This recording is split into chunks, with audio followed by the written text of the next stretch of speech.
Welcome back, everybody. Thank you so much for tuning in. Don't forget to subscribe. Today we're going to get into some really cool topics. Oh, and forgive me for not dropping last week. I'm kind of getting married soon, so I had to do some wedding stuff and stuff. But we're back now and we're going to discuss 5 things. We're going to discuss Bafana Bafana and what their status is in the current World Cup. We're going to discuss Manchester United's first 5 fixtures as the Premier League schedule has been released. We're going to get a bit into the talk that surrounds Ronaldo in Portugal, as well as Jeremy Doku and, something that I think journalists are being a bit unfair about, which is pretty crazy. We're also going to discuss a bit of transfer news, so do make sure you stick around and follow for more.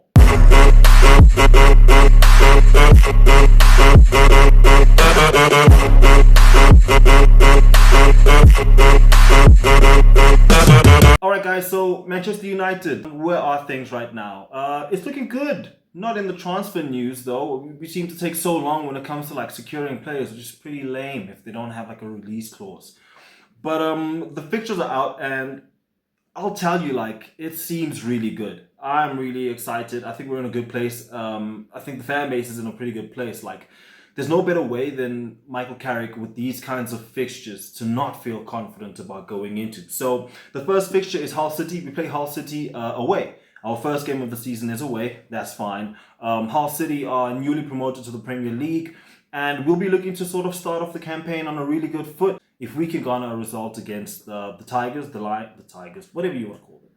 Don't know much about them, I don't care. But I predict 3 points from this one. I think it's going to be great practice for if we have new signings to start them in a fixture of this nature. I think things could go really well our way. Second game, match day 2 rather, we play Ipswich at home. Ipswich were previously relegated and have made it back into the Premier League in the very next season, which is pretty good for consistency. Hopefully they'll be here to stay. We saw that from Leeds, and who else was it? Burnley went down. Leeds. Not Brentford. Who was it? It's Leeds and who? Sunderland. So, it'll be good to see how Coventry, Ipswich, and Hull City do. And I think, again, for our benefit, we play 2 of the newly promoted teams within our first 5 fixtures, evidently first and second, which is good. It's a great place to be. I think this is the first really potentially good start that could be waiting for us, as opposed to what's been the case for the past 3-4 seasons that we've started. We've had some really tough opening fixtures. Needless to say, I think we're going to do well. That's another 3 points for us in this game. I'm excited for that as well. Third game is an Everton away fixture. I don't see us struggling in this. I mean, it's better than playing Everton, although with David Moyes, Everton is not a good team to play. But do I think if we collect 6 points from the first 2 fixtures that we go into this, Hill Dickinson Stadium. We go to the Hill Dickinson and we're 6 points up. I think we can carry a good wave of momentum coming into this and we can edge it. We can do well. Carrick plays really good football. If we get the signings that we need in for the start of the season, I see things going really well from midfield going up. That's going to determine a lot. But should we start the season high with those first 2 fixtures of the newly promoted clubs, I see us going into this Everton fixture with a little bit of confidence. And that leads me into match day 4, which I think is City at home. The 2 fixtures we had last season, one of them was ours, the second was theirs. I think it was at the Etihad that we lost. But we've proved our brawn, and that was through Michael Carrick. So we're not afraid of City. We can go into this pretty well, but it will test us. This game will test us, although it's a different Manchester City side. Maresca has, again, proven his brawn when he managed Chelsea, and, well, they won the Club World Cup, and that's fine. Maybe something else, I'm not too certain, but Manchester City's Enzo Maresca is a really good manager, there's no doubt. But we'll see. I have faith, and I think this is, again, match day 4. It's going to be a pretty good opening to the campaign if we could go against City off the back of 3 really good results. Our final fixture will be Fulham away. I don't know if Arbeloa has signed yet for Fulham, but this could be a tricky time in Fulham's season. It'll be somewhat experimental. They might be going through some sort of change. Arbeloa might try to, if he is the manager, try to adjust to life in England. This will be interesting, and I think this will not be where they would want to be if they're going up against the United side that would have beat Manchester City a week prior, and maybe 4 wins in 4 games. If we could approach that game with sort of the ball in our court. I look forward to this. This is going to be a really good opening round for us. The first 5 fixtures of next season are going to be so great. I'm excited to be a United fan. I have a good feeling for us this year. I had a good feeling for us last year, and we didn't do too bad. You know, we had been through tumultuous times. Every club does. Every season does what it does. But this year could be good for us. All right, guys, Bafana Bafana, let's get into it. We are fourth in our group A, Mexico. 2 wins. Just round off what sort of result it is that we need. We need a win. There's no way around it. We need to win. You don't want to, even if we do win, I still think that we need, no. If we win, we at least get third, right? Let me break this down. So Mexico are through to round of 32. That's straight. South Korea will be through if they win against us, needless to say. If both South Africa and Czechia win, South Korea will be out.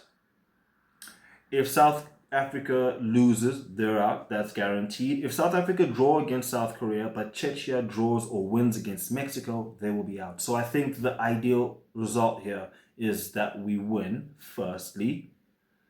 Secondly, Czechia needs to lose to Mexico. And I think that puts us in second. If that doesn't, let's say we get the draw, Czechia will still need to lose their fixture against Mexico. Best result, we need to play the South Koreans, but we need to be able to impose the way we play. We need to be able to impose our style of play. To break down a little bit of our last fixture against Czechia, I think they were supposed to do a lot better than they actually did. And I wonder if this speaks to how resolute we were in defense. All the goals Bafana Bafana have conceded in the tournament have come from sloppy mistakes from our side, where the opposition has capitalized, right? I think that with Czechia, and who is it? Patrick Schick.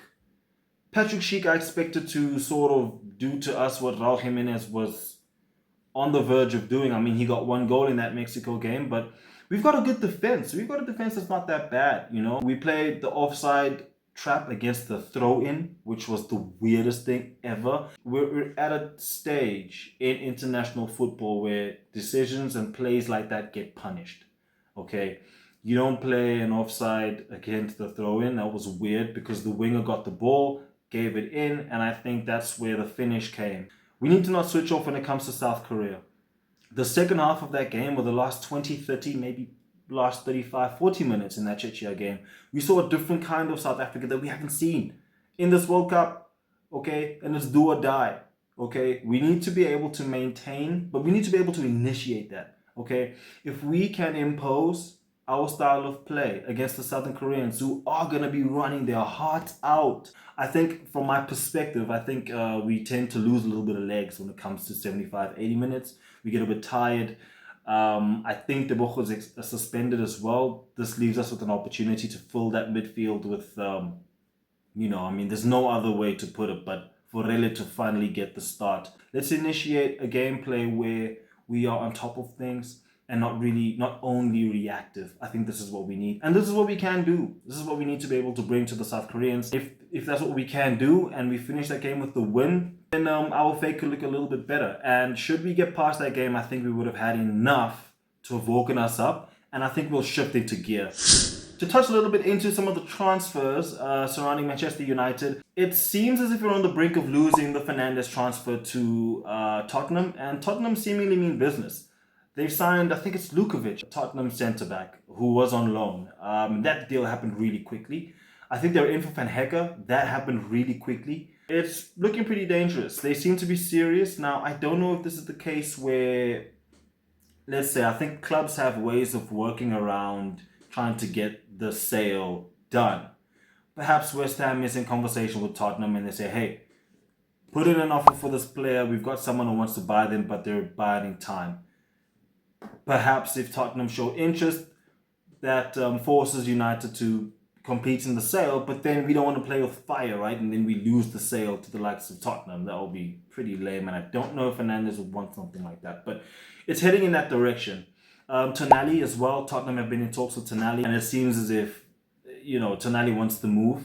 Fernandes wants to move. It's not looking good for United at this current moment in time. We've lost out on Anderson. Anderson's leaving to City. They're preparing, I think, their third bid for the player. Jan Diamonde is having a second bid submitted to RB Leipzig. Liverpool are amidst preparing that for the player. And it just seems as if, Edison can't be all, right? I'm not the most enticed by the Carlos Baleba because after that whole transfer round or round of chats that happened, he didn't seem to have the aura that he had when we had interest in him. However, I don't doubt that there's still a player in there, and I don't doubt that there's a player in there that Carrick could sort of get a hold of.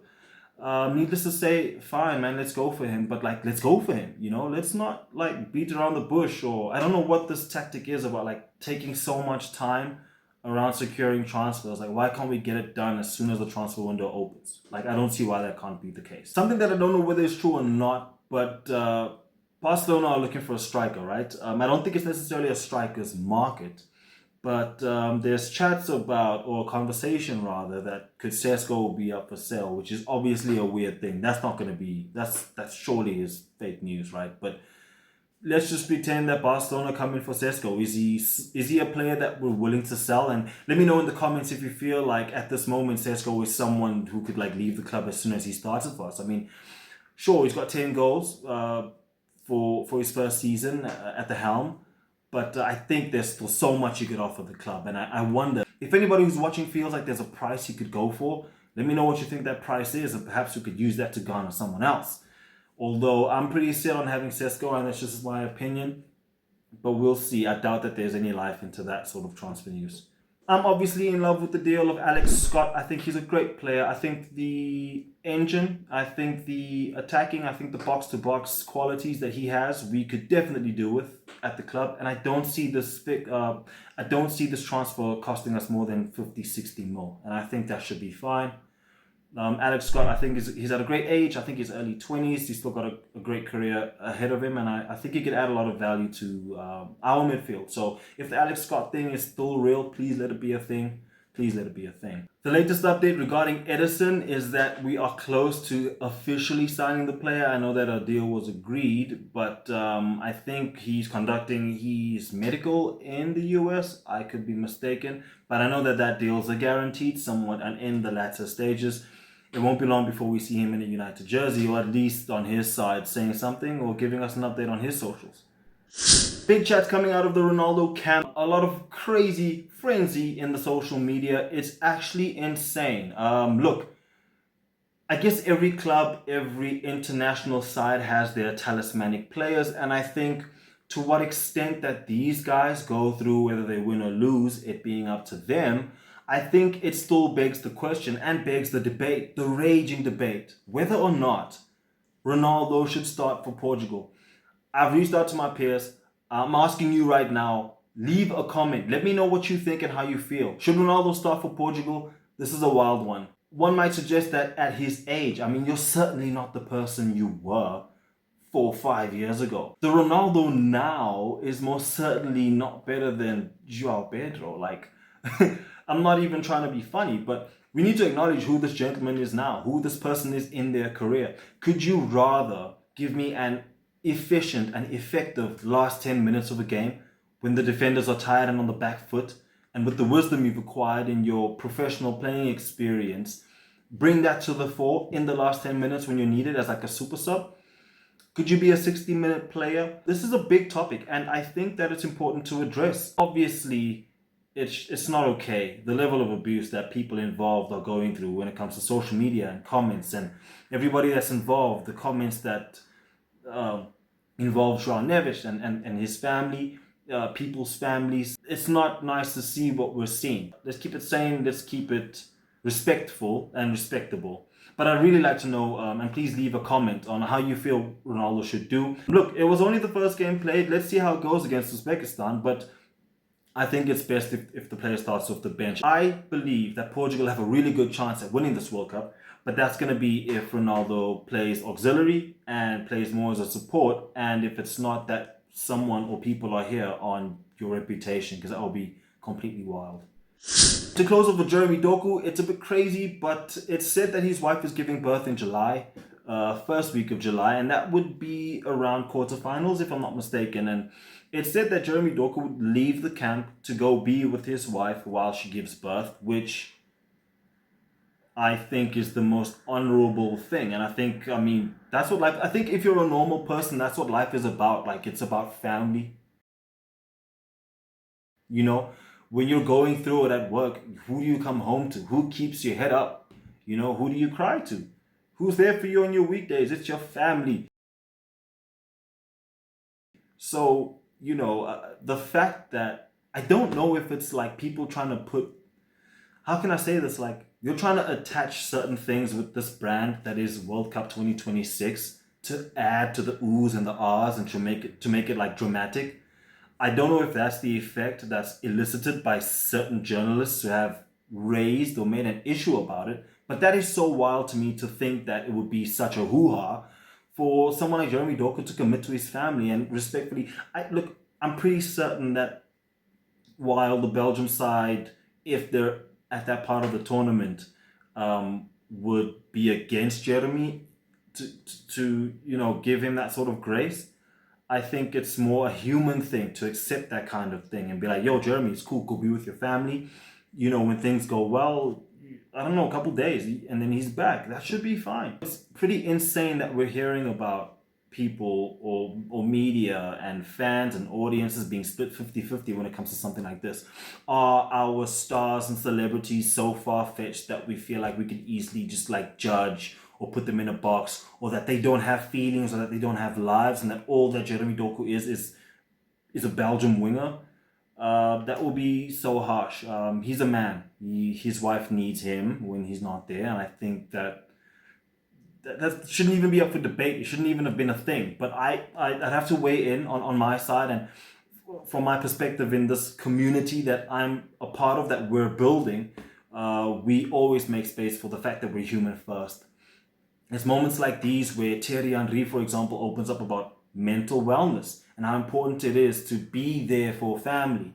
When you're going through it and you realize, I think this is from something that he might have said about not being there for his kids when they needed him and how it eats him up now. But the best thing you could do in your life at any given point about any sort of trauma or mental aid is to just be aware, I think, right? Just be aware of your surroundings now and do what you can now to be the best you can now. It makes no sense wallowing in the past. And I'm certain that like Henry has this point of view and he shares this a lot. I mean, that's what adds to like such great commentary by a man like him and many other people that like advocate for being a human first. Like, let's make sure that we maintain that. And even in our comment section below, like we always maintain for like good, wholesome content and nothing harmful to people, nothing harmful to viewers. There's kids here too, bro. Like, we all love football. Football is ageless, raceless, classless, genderless. Football's a beautiful place to be, and that's why we're all here. So let's honor that, and let's make sure that we support